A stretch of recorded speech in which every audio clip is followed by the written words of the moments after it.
If you're suffering with some acute shoulder pain, then there's a lot of options as to what could be causing this. If it's just suddenly come on for no apparent reason, then it could be that it's a referred pain from the neck, in which case you'll find that actually moving the shoulder has no impact upon the pain, but moving the neck aggravates the pain in the shoulder. And very often this would be more down the back, across through here, across the side of the shoulders, and it'll be some tension through that muscle. Alternatively, the most common issue that we find is that when bringing the arm out to the side, it will get jammed about here, and then you'll start to almost want to shrug the shoulder because it starts to hurt deep inside the shoulder. And so what you may find is that as you bring that arm out to the side, if you rotate the arm or the palm to face upwards, all of a sudden you can move it a lot better. And this tells us what the problem is, which is that there's some degree of impingement. Now, what I mean by that is, as the arm bone comes up into the shoulder here, it can essentially get a little bit trapped, and so the structures around that area can get irritated and inflamed. Because what should happen is that shoulder joint should be able to drop down first and then out.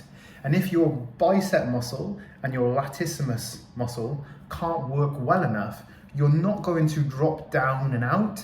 Instead, you're going to hike it up and it's going to get jammed. And so that irritation and inflammation needs to be treated.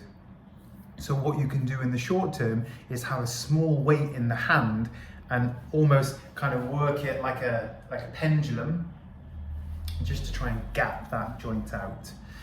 Alternatively, if there's a more traumatic onset to the pain, such as through a throwing injury, then it could be a small sprain, strain, or minor tear of the rotator cuff.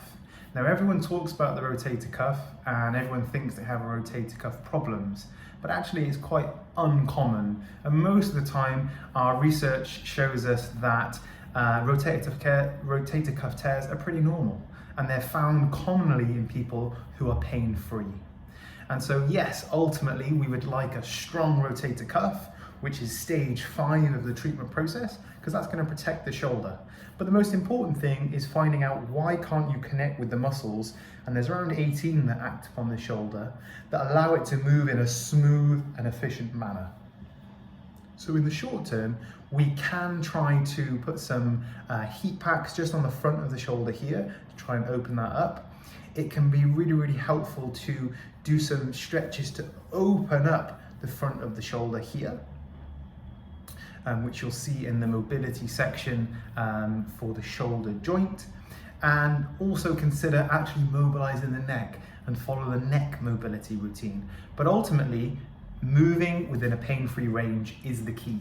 So if you can only move to here, and this is pain-free, but here is painful, then fine, only move to here. We can do that repetitively. We can do circles around that place. We can do spirals around that place. And I'm talking every 20 minutes, 30 minutes, all day, constantly. And what you'll find is that slowly the nervous system will all of a sudden let you do a little bit more, and then let you do a little bit more again. And so it's all about this graded exposure to movement that will slowly stop the protective muscle spasm around the joint. Then in clinic, we can look at the deeper reasons as to why perhaps this has happened and help you along through the treatment process.